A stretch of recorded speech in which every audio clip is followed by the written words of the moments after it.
esta publicación sobre Marx e o marxismo, co gallo do bicentenario do seu nacemento, pretendese render un homenaxe a Marx e ao seu pensamento, un homenaxe ao que foi o impulsor do movimento comunista e revolucionario a nivel internacional, un homenaxe ao filósofo que representou, que representa, un antes e un despois na loita contra a explotación e a opresión. A publicación Vixencia do pensamento marxista compónse dun linear da man de Manuel Mera, actual director da Fundación Moncho Reboiras, e que no seu día foi tamén secretario xeral da INTG entre o 87 e o 94 e posteriormente secretario confederal e presidente da CIGA até o ano 2001. Esta publicación contén un primeiro texto de Claudio Cat, un economista argentino e un dos referentes destacados da teoría marxista da dependencia da América Latina, a relevancia contemporánea de Marx, no que analiza a vixencia das análises marxistas e dos métodos empregados en relación ao momento actual. Por último, esta publicación conta con un segundo texto escrito por Lenin no ano 1914 e que leva por título Karl Marx, breve esbozo biográfico cunha exposición do marxismo.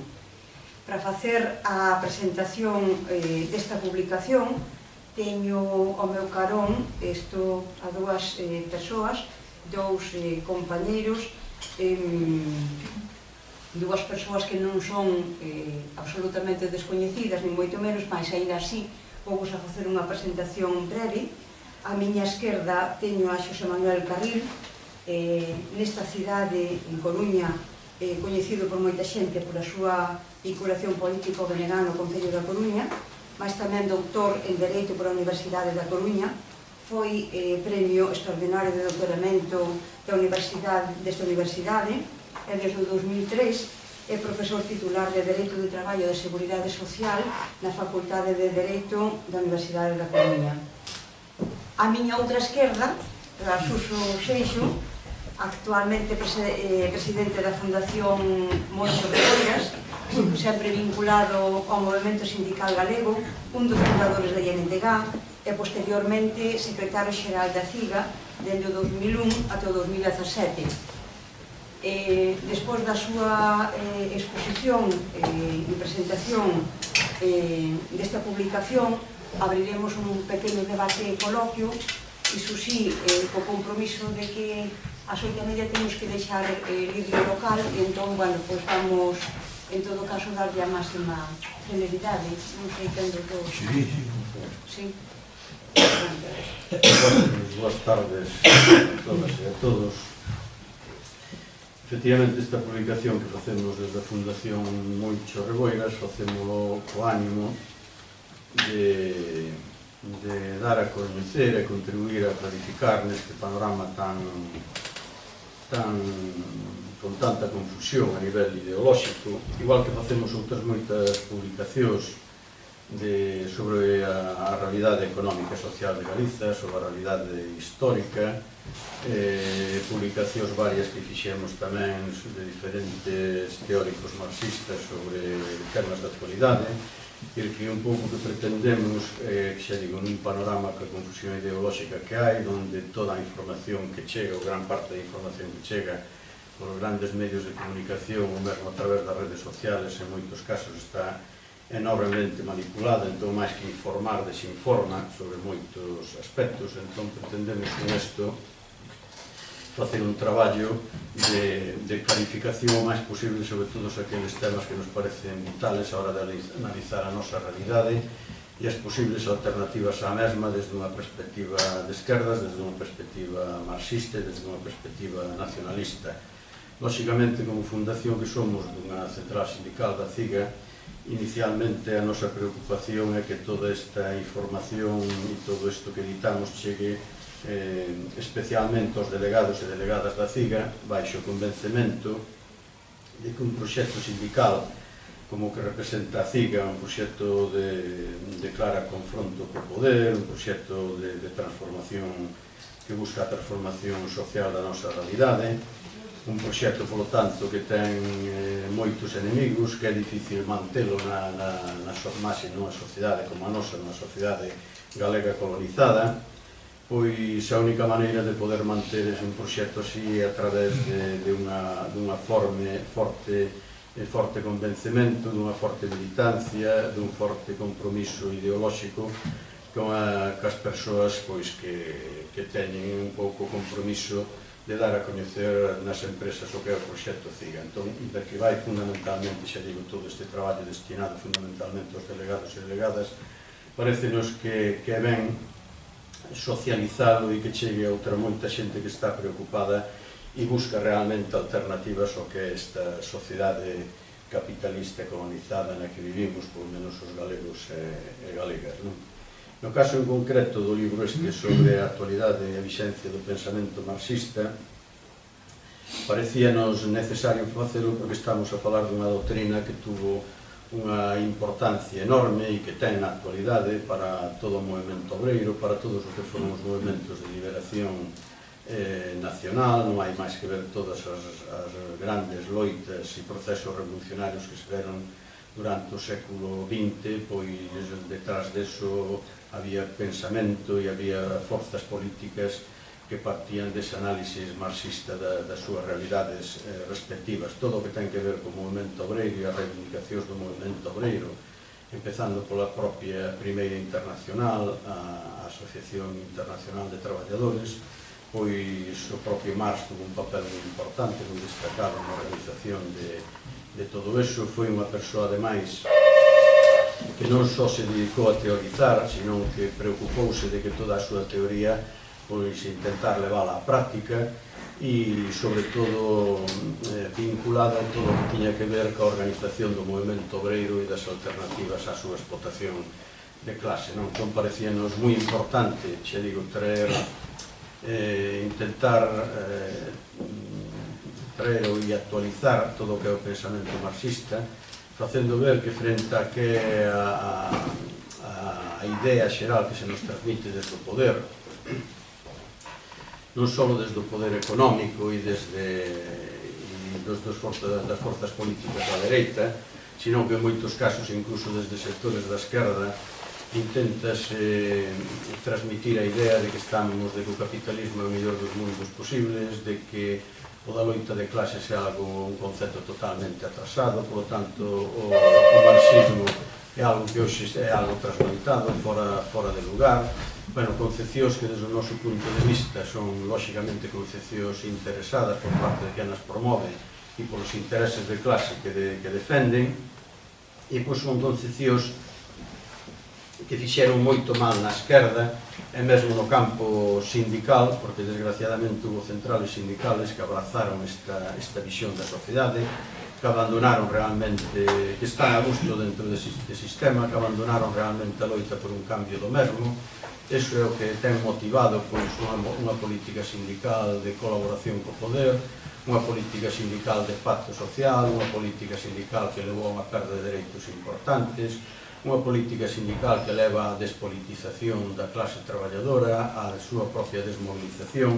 É dicir, que toda esta concepción que se transmite desde o poder e dos diferentes ámbitos do poder, tanto económico como político, na práctica está a ter consecuencias, nós entendemos que moi relevantes para o que é o movimento obreiro e as súas reivindicacións.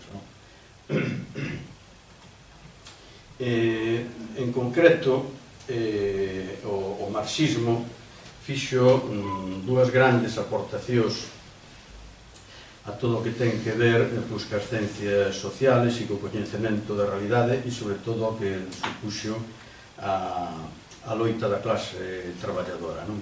As súas grandes aportacións é todo o que ten que ver cunha análise científico do que foi a evolución da historia, analizado tendo como un eixe común o que é a loita de clases. Entón, a partir do que é o materialismo histórico, hai toda unha serie de conceptos que permite analizar a evolución da historia desde esa perspectiva de loita de clases e analizar os diferentes modos de produción ao longo dese proceso histórico, o esclavista, o feudal, o propio modo de produción capitalista.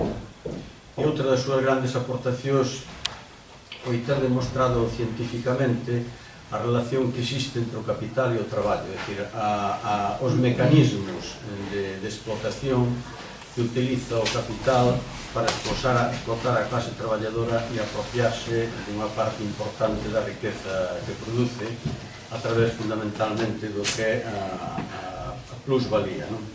Bueno, pois todos estes aspectos nós entendemos que siguen totalmente vixentes, é dicir, a análisis que fixo, o estudo que fixo o marxismo, a doutrina marxista, do que é o sistema capitalista desde finales do século XIX, fundamentalmente, e todo a posterior continuidade que tuvo eso a través de outra serie de teóricos marxistas, estamos a falar que no fundamental sigue estando totalmente vixente porque sigue sendo o mesmo sistema, aínda que os mecanismos formalmente que pode utilizar para esa explotación de clase pois sexan en certa medida diferentes, pero sigue, todos eses mecanismos siguen estando orientados a incrementar esa plusvalía, a incrementar o beneficio do capital e a xenerar unha acumulación e unha concentración da riqueza realmente en poucas más. E xeneralizades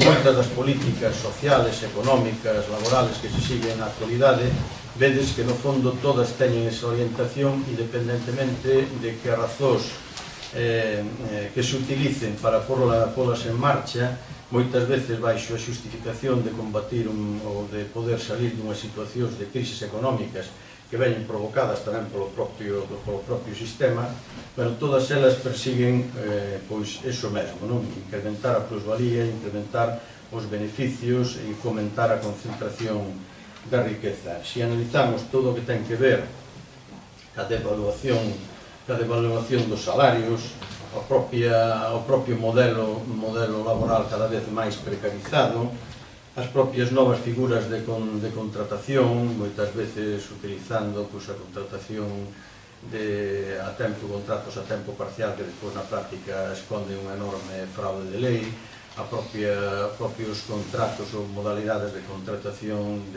dos chamados emprendedores, moitas veces pois falsos autónomos, a utilizar falsos cooperativistas, é dicir, toda unha serie de mecanismos que buscan todos eles os mesmos obxectivos. As propias políticas fiscais, que estamos unhas políticas fiscais cada vez máis inxustas, orientadas fundamentalmente a unha política fiscal a partir do que son os impostos indirectos e non a través dos impostos directos. Os grandes ingresos dos estados normalmente cada vez o que pesa máis son os impostos indirectos en vez dos impostos directos, a propia existencia dos paraísos fiscais, a privatización de servicios públicos, xustificar pola vía de xustificar que son pouco eficaces realmente o que se persigue co capital facerse cun nicho de negocio moi importante que moven todo o que son os servicios públicos, tanto sanidade como ensino, o propio sistema público de prestacións sociais, se falamos do sistema público de pensións, as reformas laborais que se fixeron nos últimos anos, a propia reforma das pensións, a propia reforma da negociación colectiva, que, como sabedes, a negociación colectiva cumpre un papel fundamental precisamente nesta loita de clases, nesta disputa da porcentaxe de plusvalía que vai parar a máis da clase traballadora e que vai parar a máis do empresariado. Bueno, pois que as últimas reformas que se fixeron debilitou enormemente un instrumento fundamental para a clase traballadora. Todo o que ten que ver os tratados, mesmo os tratados de libre comercio, que realmente é o que se fai, pois intentar eliminar calquer tipo de barreira que dificulte precisamente eses intercambios comerciais controlados polas grandes empresas multinacionais, en moitos casos incluso aproveitando para deteriorar as condicións laborais e condicións sociais da clase traballadora e buscando non só mercados para as súas mercadorías, senón tamén buscando a posibilidade de mover e facer investimentos en aquelas partes do mundo onde existen unhas condicións máis precarias en canto a condicións laborais, a propia aplicación que se está a facer das novas tecnoloxías, é dicir, aquí non é un problema de que haxa que oporse as novas tecnoloxías ou a súa incorporación ao mercado laboral, o problema e os procesos productivos, o problema é que esas novas tecnoloxías, a aplicación das mesmas o que está a facer o capital, con ánimo claramente de lucro, e non se utilizan para posibilitar pois que con menos tempo de traballo se poda producir máis e millor, senón que se utiliza pois para incrementar a marxen de beneficios precisamente do capital. Bueno, estes son algúns exemplos dos moitos que poderíamos poñer dos mecanismos que está a utilizar o capital para incrementar os seus beneficios e as súas marxes de beneficios e, polo tanto, os seus niveles de explotación da clase traballadora. Hai unha serie de características que son inherentes ao propio sistema, que ten que ver cas propias crisis económicas que se producen de forma cíclica, que en moitos casos están vinculados a unha sobreproducción, as tensións que ven derivadas deso entre o que é a produción, entre o que é o consumo e o que é incluso a política de rendas que se sigue, é dicir, en función da propia competitividade entre os capitalistas e en función da aplicación das novas tecnoloxías e da tecnificación que se está a producir, a capacidade, polo tanto, de producir cada vez é moito maior, pero iso non vai acompañado dunha mesma capacidade de consumo e máxima ademais nuns momentos nos que se tende cada vez máis a precarizar as condicións laborais, co qual aí hai unha contradición de difícil salida para o propio sistema, é dicir, por un lado tes máis capacidade de producir, de xenerar mercadorías, pero ao mesmo tempo, en función da precarización que se dá do mercado laboral, hai unha caída importante das rendas das familias e, polo tanto, da súa capacidade de consumo, e iso leva a crisis claras de sobreproducción que se vai incrementando na medida, entendo eu, que se vai incrementando na medida, incluso acortando os seus ciclos, na medida en que se incremente tamén todo o que é o proceso de informatización e digitalización dos procesos productivos. Todo o que ten que ver tamén con crisis financeiras derivadas dunha economía altamente especulativa, un modelo socioeconómico que leva implícita o incremento das desigualdades sociales a través de procesos de acumulación e concentración da riqueza en poucas máis. Non é casual que nos últimos anos, a pesar das crisis económicas, se teña incrementado de forma significativa o patrimonio das grandes fortunas, de que hoxe 65 persoas no mundo, a xente que concentra máis patrimonio e máis capital, teña o mesmo patrimonio que poden ter 3.600 millóns de persoas, un mecanismo, un sistema de explotación permanente que leva consigo tamén unha contradición clara, e é que, mentres cada vez está máis socializada e mundializada o que é a produción de mercadorías e de bens e de servicios en xeral, quen realmente se apropia desa riqueza son máis privadas, é dicir, por un lado está máis socializada a produción, pero por outro lado hai menos máis que se apropian desa riqueza que xenera a clase traballadora co seu traballo, os conflitos permanentes ao que nos somete o propio sistema, conflitos permanentes de clase, no sentido de que todas as conquistas e as melloras que se dan a nivel laboral, a nivel económico, a nivel social, están moi vinculadas á correlación de forzas que existe en cada momento, é dicir, que hoxe temos melloras e conquistas a clase traballadora que se fixo ao longo destes últimos anos, que a partir dos anos 70 hai un recorte importante nesas conquistas, non?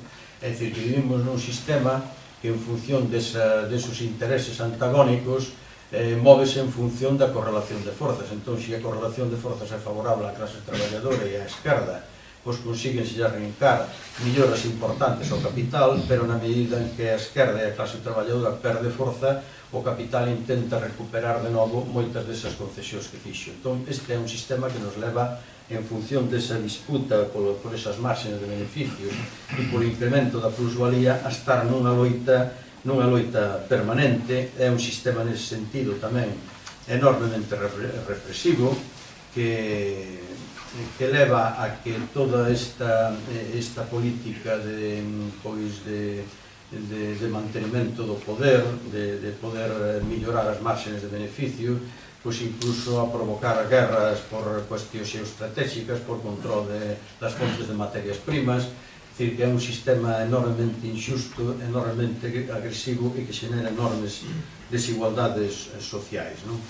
Bueno, isto é algo que sigue estando aí, que sigue estando, por lo tanto, totalmente vigente e que nos ten que levar a aquelas persoas, a aquelas organizacións sociales, a aquelas organizacións políticas que buscamos un cambio de modelo socioeconómico, un cambio de modelo realmente máis humano, máis favorable aos intereses da maioría social, pois a plantexarnos realmente cambios profundos en todo isto.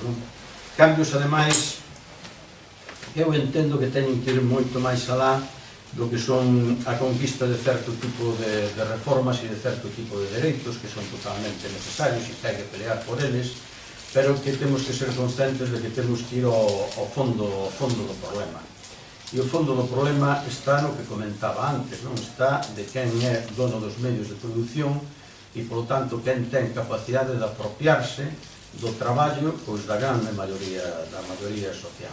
Entón, ou hai cambios profundos neso, ou senón reformas puntuais que podamos facer do sistema, se non vai acompañado desos cambios profundos, pois van valer de moi pouco e van ter sempre un carácter moi conxuntural e moi temporal. Por lo tanto, realmente aquí, se queremos facer cambios que nos leven a modelos sociales e económicos moito máis xustos e moito máis humanos, pois temos que ir ao fondo do problema, que é realmente a expropiación dos medios de produción, a socializar os medios de produción e, polo tanto, a socializar e politivizar a riqueza derivada pois deses medios de produción, da explotación e desos medios de produción. Por tanto,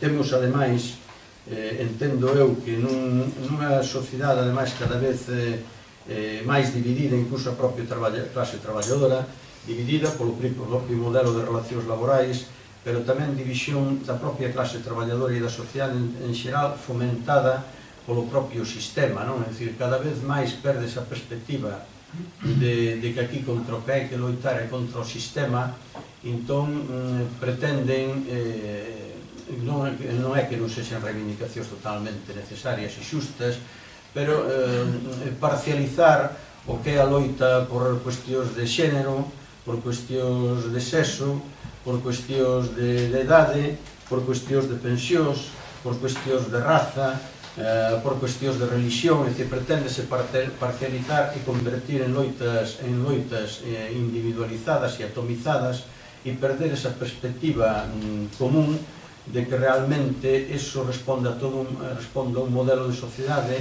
que ten que ver precisamente co propio sistema capitalista no que estamos. Entón, é moi importante nese sentido facer un esforzo de dar unha perspectiva común a esas loitas parcializadas e de ver que a clave a hora de poder mellorar e conquistar moitas desas reivindicacións está no propio cambio deste sistema capitalista. E pois intentar darlle tamén a clase traballadora o protagonismo que ten que ter na dirección de todo este cambio. E pois está a problemática específica das nacións en Estado, como é o caso de Galiza. É dicir, nun modelo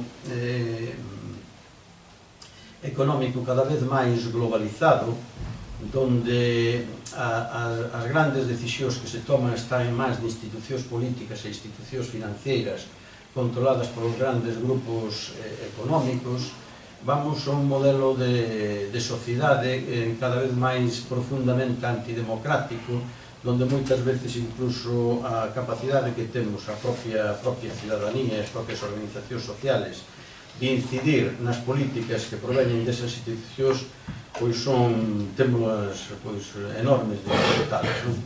Entón temos que camiñar hacia institucións realmente soberanas e próximas á propia cidadanía, sobre as que a cidadanía e a clase traballadora teñan capacidade de incidir. Entón, nesse sentido, a soberanía dos povos é fundamental e despois non podemos, para construir ese tipo de sociedades máis participativas e máis democráticas, e pois non podemos escapar tamén do feito de que o propio sistema xenera unha división internacional do traballo donde non todos os estados, non todas as nacións xogamos o mesmo papel, non xogan o mesmo papel as nacións do centro do sistema que as nacións da periferia, non? E desde o punto de vista económico, Galiza é periferia e é evidente que xogamos un papel en gran medida moi parecido ao que é unha colonia, un país colonizado tradicional, non? Seguimos sendo fundamentalmente suministradores de materias primas, seguimos sendo suministradores de man de obra barata, seguimos sendo suministradores de enerxía eléctrica, fundamentalmente no noso caso, seguimos sendo suministradores de capital, non podemos esquecer que unha gran parte do aforro aquí galego non se inviste no noso país, que se inviste fora, e isto é unha situación, ademais, que co paso do tempo non só non se millora, sino que se perpetúa e en certos casos, en moitos casos, incluso se agudiza, non? Entón, esta única maneira de acabar con este tipo de situación é a través de conquistar a soberanía e romper con eses lazos e con eses mecanismos que nos levan a ser un país colonizado. Esperar que cambios que se podan producir mesmo en Europa, mesmo no propio Estado español, incluso desde unha perspectiva de esquerdas, se non se rompen estes lazos e este papel de carácter colonial que cumpre Galiza no Estado e en Europa, pois non iba a mellorar sustancialmente a nosa situación. Por lo tanto, é fundamental organizarse para levar adiante esa batalla. O poder que temos en frente e que temos que cambiar e modificar é un poder enorme, un poder tanto no aspecto económico, con unha capacidade de controlar os medios de comunicación, de xerar opinión. Por lo tanto, a través de loitas puntuais, a través de loitas espontáneas, isto non se cambia. É dicir, a única maneira de cambiarlo é a través de unha organización permanente, con un programa moi claro e con uns obxectivos moi claros do que queremos conquistar, e xa digo, a través, e nese sentido parecenos que o análise que podemos facer da nosa realidade galega e da realidade que se dá hoxe a nivel internacional, o marxismo cumple un papel fundamental e sigue estando totalmente de actualidade e pode ser enormemente orientativo para abrir perspectivas de por onde temos que camiñar hacia unha esquerda a nivel mundial que en moitos casos perdeu totalmente, en moitos casos, xe digo, orientación de por onde ten que ir a loita para conquistar modelos económicos e sociais máis xustos, non? Por a banda, nada máis, que un tempo moi limitado e quizás me pasamos.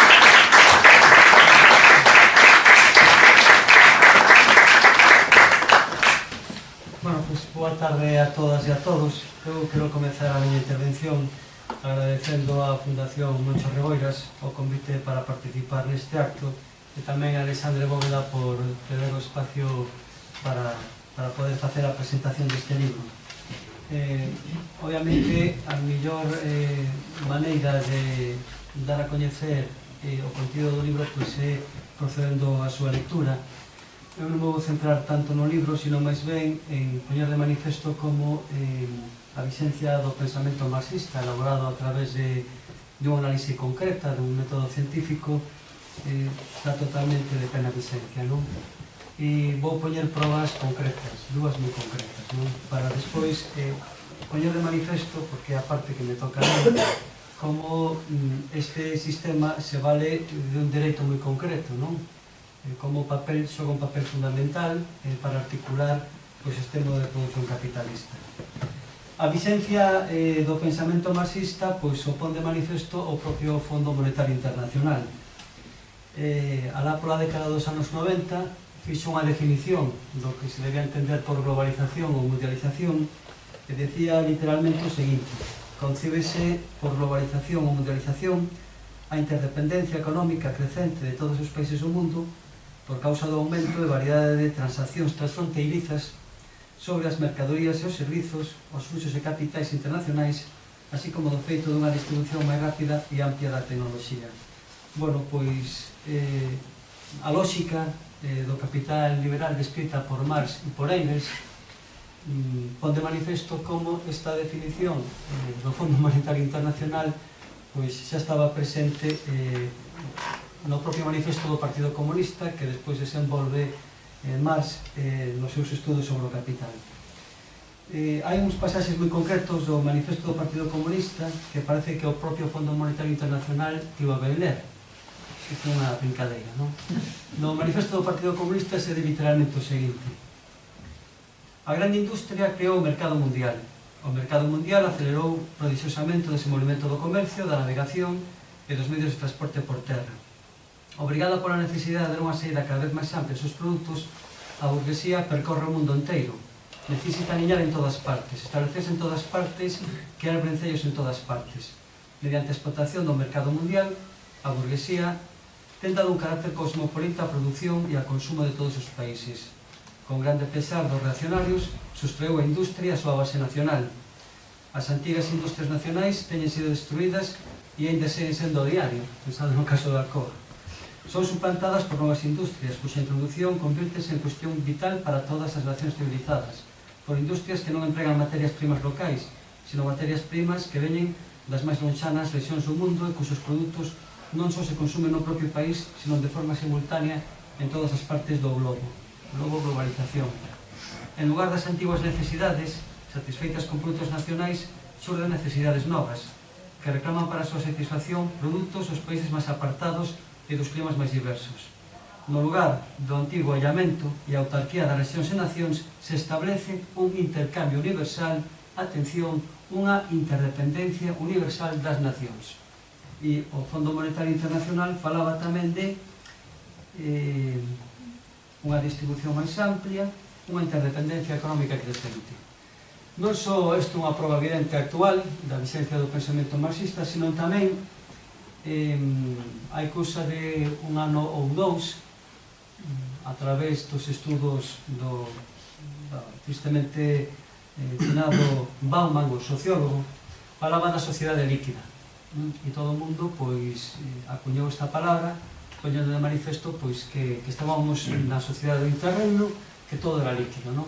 Ben, o propio Marx e Engels tamén o poñen de manifesto no propio manifesto do Partido Comunista, poñendo de manifesto que esta necesidade que ten o capital de seguir medrando para ter beneficios e romper con todos os límites fai que todo se esvaeza, non?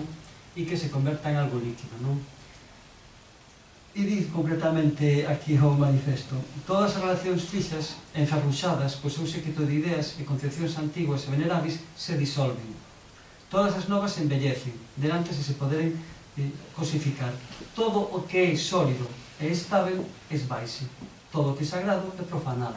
Fixados, estamos nunha época na que os cambios son permanentes e o que antes era novidoso ou vanguardista deixa de ser caduco, non?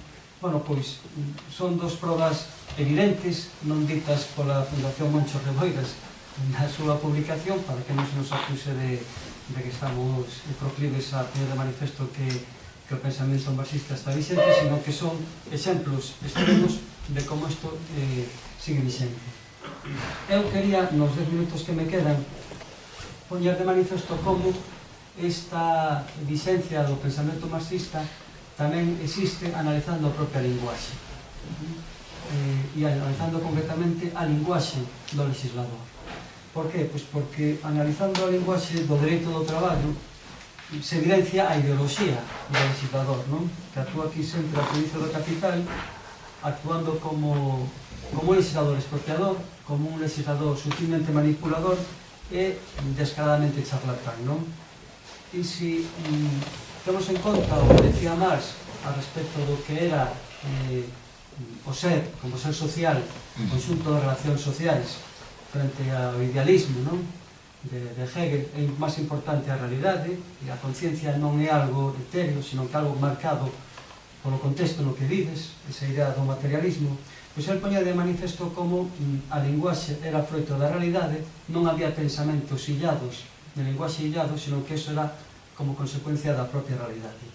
E estos idea da linguaxe, como intentaré poñer de manifesto, foi despois retomado por filósofos nos anos 60 e 70 para poñer de manifesto como a linguaxe capitalista está ao servizo de dar unha visión desenfocada da realidade para desta maneira influir no noso pensamento e influir tamén no noso comportamento, non?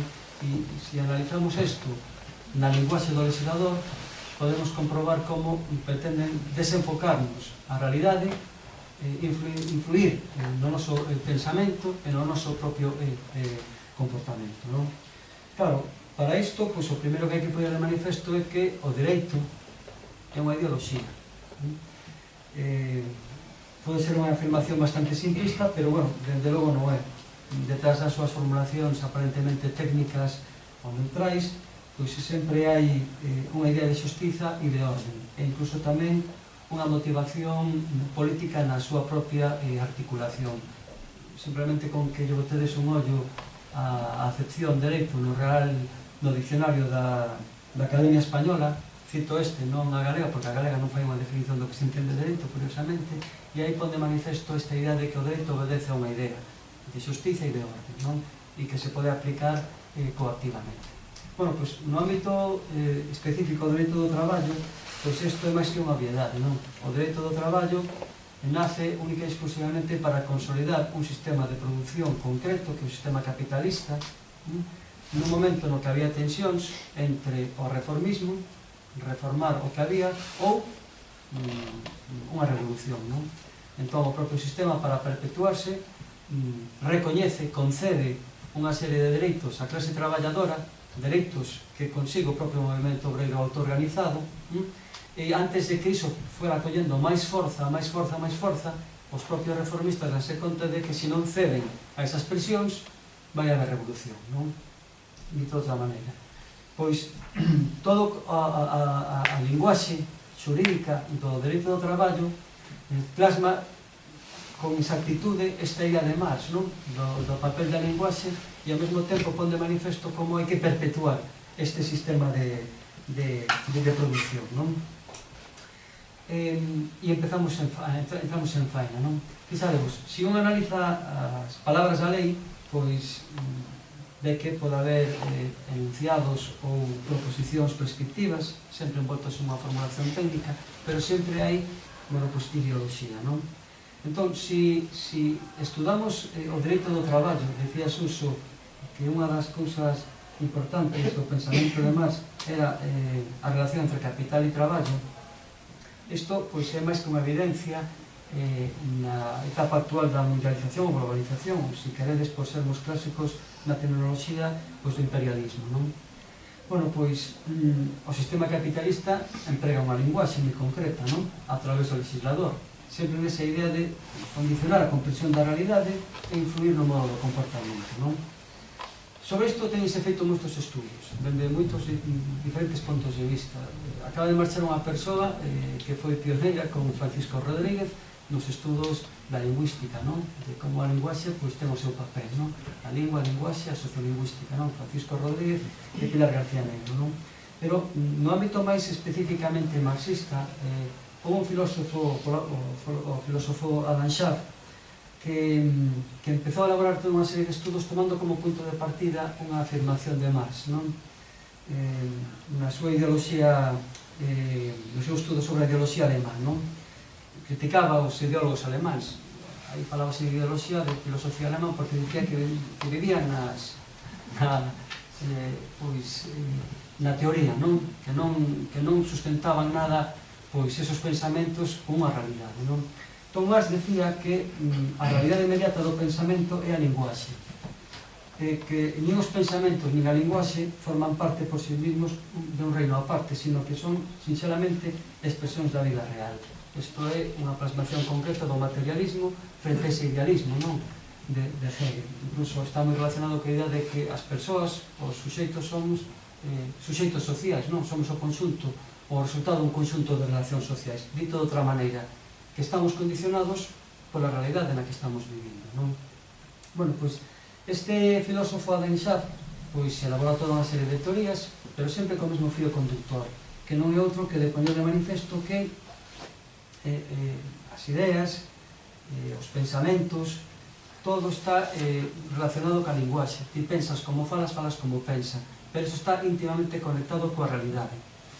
E se lle damos a volta, que é o que fai o sistema capitalista, a través da linguaxe, teremos unha visión equívoca da realidade. E isto vai a influir, perdonade que reitere isto, pero quero poñerlo claro para que vexades nos exemplos da legislación laboral.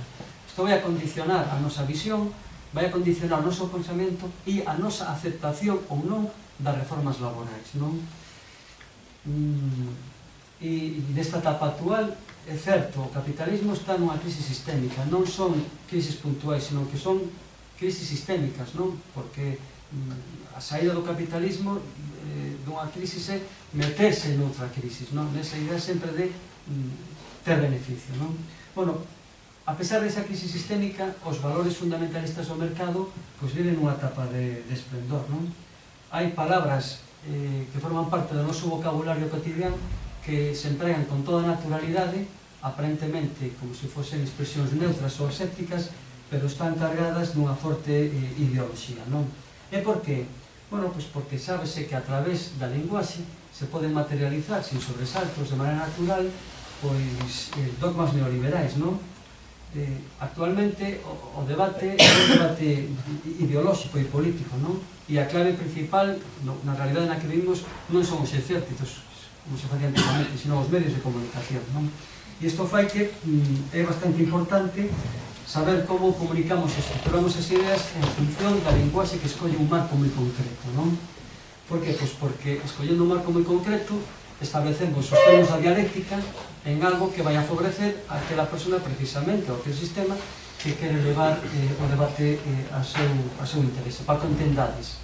Se estamos a falar dun debate sobre impostos e eu estou a favor de acabar cos impostos, a miña linguaxe vai escoller un marco moi concreto para condicionar o debate. Vou falar de alivio fiscal.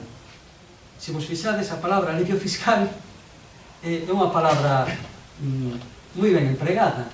Por que? Pois porque indirectamente está poñendo de manifesto que os impostos son unha carga, unha desgraciada carga, e que, polo tanto, pois, temos que suprimilos. E no debate, a ver quen di o contrario, porque xa nos enmarcaron nunha linguaxe moi concreta. Este é un exemplo concreto. Outro, moi concreto tamén, pois veo propiciado a raíz da última crise que sigue permanente, non? Que é pois a crise financiera e económica de comezos de 2008, pois empregou unha palabra con moita naturalidade, que foi a famosa palabra austeridade, non? Legouse pois de maneira inocua, aséptica, non? Como algo, bueno, pois aparentemente neutral, non? Pero claro, se estaba utilizando como un hábil eufemismo para facer recortes. O que eran verdadeiros recortes do sistema público de protección social, señaladamente protección social, seguridade social, pois eran sutilmente eludidos empregando a palabra austeridade. Se un colle o dicionario e analiza que se entende por austeridade, dice que austero é o que é reducido ao necesario e apartado do superfluo, non? Entón, isto implicou tratar económicamente ao conxunto de prestacións sociais como algo excesivo, superfluo, decorativo, placentero, simplemente coa finalidade de axustalo pois, ao rigor da moral. Se queredes, para xogar coas palabras, pois neoliberal, non? De modo que a protección social tiene que ser algo sobrio, algo sin excesos, e se queredes tamén, pois, algo austero, non? De modo que esta palabra foi unha palabra tótem, incluso nos debates falaba así propiamente de hai que acabar con este austericidio, cando o austericidio é o proceso que ten como finalidade acabar ca propia austeridade, non? Pero, bueno, se empregaba como palabra tótem, non? Entón, se nos daba unha visión equívoca da realidade, hai que ser austeros, austeridade. Entón se nos daba xa unha visión desenfocada da realidade. Se nos estaba dicindo indirectamente que a protección pública era excesiva. De modo que isto influía no noso pensamento e ao mesmo tempo, como influía no noso pensamento, determinaba tamén o noso comportamento. É comprensible, é necesario poñer fin a este abuso, a este despilfarro do público con medidas de moderación. Podemos a falar de gasto público e a ver que facer todo tipo de reformas. Bueno, pois, estes dous exemplos, alivio fiscal e austeridade, pois, permiten introducirme con naturalidade xa para acabar coa linguaxe que se emprega por parte do dereito do traballo, non? Fixados, o dereito do traballo era dereito conquistado, ou era dereito concedido, forzosamente. O dereito concedido forzosamente polo sistema capitalista para seguir perpetuándose. Suso decía moi ben, vamos avanzando en función das épocas e conquistando, pero non nos temos que quedar aí, porque o objetivo non é mellorar a nosa situación dentro do sistema capitalista, senón tentar acabar con ese sistema, non? Bueno, pois, este dereito do traballo como dereito conquistado ou como dereito concedido, pois en forza, foi sendo obxecto de introducción de palabras aparentemente neutrais, pero que nos van enmarcando. É unha linguaxe que nos enmarca, non? Entón, aparecen palabras tan aparentemente neutrais, pero que plasman uns principios economicistas moi claros, non? Falase de mercado de traballo, competitividade, flexibilización, adaptabilidade, emprendimento, non? De modo que isto propicia reformas laborais dende o ano 1994, para ser, xa houve moitas, non? Pero a partir do ano 94, non? Entón, pois, con estas expresións totem que nos enmarcan, pois xa se van facendo naturais a necesidade de facer determinado tipo de reformas. E no ámbito concreto da linguaxe do legislador en materia de seguridade social, sucede algo mesmo, non? Pois, ora un colle calquera norma de seguridade social e aparecen expresións, aquilo parece un tratado de econometría. Falase de sostenibilidade financiera, contributividade do sistema, sostenibilidade do coste financiero do sistema de pensións, consolidación e estabilidade orzamentaria, sistema de seguridade social financieramente estável e sólido, etcétera, etcétera, etcétera. Pero todo sempre na idea de que, a seguridade social non se pode manter así, temos que reformar porque isto non vai para diante, non? Bueno, pois, as grandes consecuencias das reformas laborais que se hicieron no 94 e que se manteñen no tempo, que non foron derrogadas, deron lugar a dúas cousas moi concretas, que as coñece moi ben Suso. A desregulación laboral, isto é, o que estaba recollido en lei como dereito mínimo necesario e que non se podía tocar, deixa de estar regulado por lei e pasa a ser regulado por convenio colectivo. Algo que era imperativo e obrigatorio pasa a ser potestativo ou voluntario. E ao mesmo tempo se precarizan os contidos dos convenios colectivos. De modo que o que estaba no convenio colectivo con forza de lei entre as partes e que se tiña que manter, pois tamén se vai precarizando. Como? Pois o que estaba negociado nun convenio colectivo e era punto de partida do seguinte convenio que había que negociar, pois non é posible. O convenio colectivo que sucede ao anterior pode acabar co que había no anterior e apaga e vámonos, ou impedindo a renovación dun convenio pois para que se apliquen as condicións de traballo marcadas por lei, que son mínimas, etc. Bueno, pois, nesta ferramenta da linguaxe como hábil instrumento de desenfocar a realidade, condicionar o pensamento e influir, por lo tanto, no noso comportamento aceptando estas reformas, pois o legislador actúa de tres maneiras. Primeiro, como un legislador expropiador, como un legislador manipulador sutilmente e, por último, como un legislador charlatán. Legislador expropiador, dicen antes que o dereito do traballo era un dereito conquistado. Tiña como finalidade buscar un equilibrio entre as partes, ou, se queredes, limitar os excesos do poder do empresario. O contrato de traballo é a legalización dunha situación de explotación, a legalización dunha situación de inferioridade. Na realidade, empresario e traballador non están en situación de igualdade. Un ten os medios de produción e outro só ten a forza do seu traballo que ten que vender. O dereito do traballo nace para limitar os poderes do empresario. E así foi.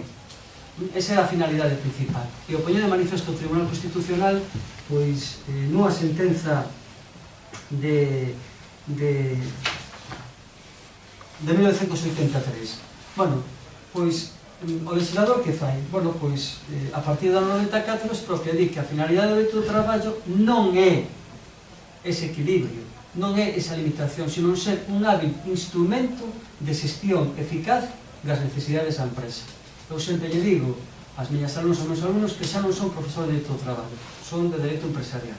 Fixaremos as expresións que entrega o legislador desde o 94. Ano 94, unha regulación laboral que proporciona ás empresas instrumentos para unha xestión dos recursos humanos. A mellora da competitividade. A reforma permitirá unha adecuación flexible dos recursos humanos á empresa, tanto a situación económica da mesma, como os cambios que o mercado opera. Se trata, en definitiva, de garantir os elementos básicos de competitividade dunha empresa. 2010. Potenciar os instrumentos de flexibilidade interna no transcurso das relacións laborais, favorecendo a adaptabilidade das condicións de traballo ás circunstancias da produción. 2011. Ten que ser unha reforma e unha legislación que permita que a negociación sexa útil e eficaz para contribuir ao crecemento da economía e mellorar a competitividade da empresa. 2012, podía seguir, se me acaba o tempo. Expropianos o dereito conquistado. Segunda, con estas linguaxes, con estas palabras. O legislador sutilmente manipulador. Bueno, pois, unha vez que nos expropian o fin, pois hai que empregar unha linguaxe que escolle un marco moi concreto para dar unha visión equívoca, non? Entón, primeiro, empregan expresións que aluden, por exemplo, ao mercado de traballo. Isto permite falar despois con naturalidade de que as persoas non somos traballadoras, senón que somos recursos humanos ou somos capital humano. Deixamos de ser persoas a ser números. Entón, fixados o que di o dicionario. Mercado é un sitio público destinado permanentemente a días sinalados para vender, comprar ou permutar bens e servizos, ademais un conxunto de actividades realizadas libremente por os agentes económicos sin intervención do poder público. De modo que esta expresión que se repite ad náusea en toda a legislación laboral, pois, pon de manifesto que o traballo é única e exclusivamente unha mercadoría que se compra e se vende deso que se chama mercado laboral.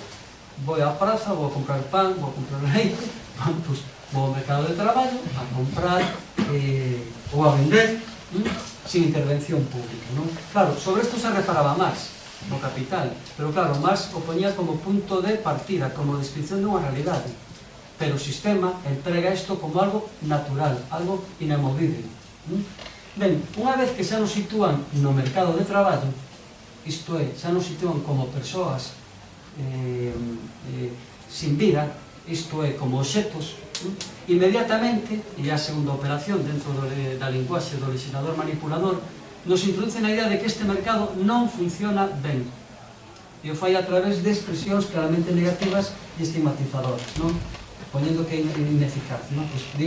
Pois, por exemplo, no 2010 se chegaba a decir que as causas da situación actual eran como consecuencia dun sistema laboral ou dun mercado de traballo pois que era insostible. A capacidade de adaptación ás condicións cambiantes da economía do emprego, derivado do propio modelo de relacións laborais, as debilidades do modelo laboral, os problemas do mercado laboral, era rígido, era inadecuado, incluso se falaba directamente dunha concepción meramente defensiva dos despidos, as eficiencias estruturais do mercado. E en outras ocasións o facía de maneira indirecta, non? Pois falábase de que había que adaptar as relacións laborais a un xeito de maneira máis flexible dos recursos humanos, flexibilidade interna da empresa, a negociación colectiva ten que ser un instrumento e non un obstáculo, facilitar a adaptación dos salarios e outras condicións de traballo a productividade e competitividade, é dicir, todo un conxunto de expresións que sempre na idea de que isto non funcionaba. A terceira operación, pois, obviamente, era pois hai que cambiar isto. Se isto é algo pétreo, algo inamovible, algo rígido que non funciona, pois o normal é cambiálo para que sexa dinámico. Fixademos que expresións, son expresións xurídicas: dinamismo, agilidade, dotarte de certidumbre, eficacia, seguridade, confianza, cercana á realidade, criterios racionales e lóxicos, aliviar as empresas, dotar de maior estabilidade, etc. E por último temos o legislador charlatán. O legislador expropiador e o legislador manipulador quítannos os dereitos a través deste marco que escollen eles. Pero o legislador charlatán complementa isto. O que nos quitan vai envolto tamén nunha parafernalia. nun conxunto de palabras, non? Ou se queres en palabrería. Por que? Bueno, pois porque o legislador ao mesmo tempo fala como se fora un cura, perdón pola expresión, detrás do púlpito, non? Que non ten eficacia xurídica, entenderme ben, estou falando en termos xurídicos, non? Entón, incluso se amosa como unha persona que practica filantropía, non? Isto é amor ao xénero humano, non? Isto é un legislador que legisla, pero que legisla non se pode exixir nos tribunais. Dous exemplos. Fálase de responsabilidade social das empresas, palabra toda. Entón, con isto se nos quere poñer de manifesto que as empresas están comprometidas e que non é necesario poñerlle deberes legalmente, senón que elas asumen os compromisos voluntariamente. Hai prácticas que son transparentes, incluso dignas de consideración, e polo tanto o que temos que facer é paulatinamente retirando a imposición de deberes ás empresas e progresivamente deixando que sean elas as que se comprometan voluntariamente a asumir todo en temas laborais, non? Entón, isto, que é o que se denomina dereito blando, pois nada ten que ver co dereito. O dereito é impoñer deberes, e as empresas principalmente. Esa é a finalidade do dereito do traballo. Entón se nos di que non é necesario, non? E isto, pois, funciona de maravilla a propia Unión Europea. E un segundo exemplo do legislador charlatán que fala bla, bla, bla, bla, bla, pero que a mí non me serve para acudir aos tribunais, pois é o famoso pilar europeo de Dereitos Sociais da Unión Europea. Recoñecen todo un conxunto de dereitos maravillosos, incluso falan de salario de renta básica a nivel europeo, incluso falan de protección da dependencia, pero claro, todo isto non nos sirve para nada, porque a mí isto non me permite acudir aos tribunais. Entón, de que me sirve todo isto?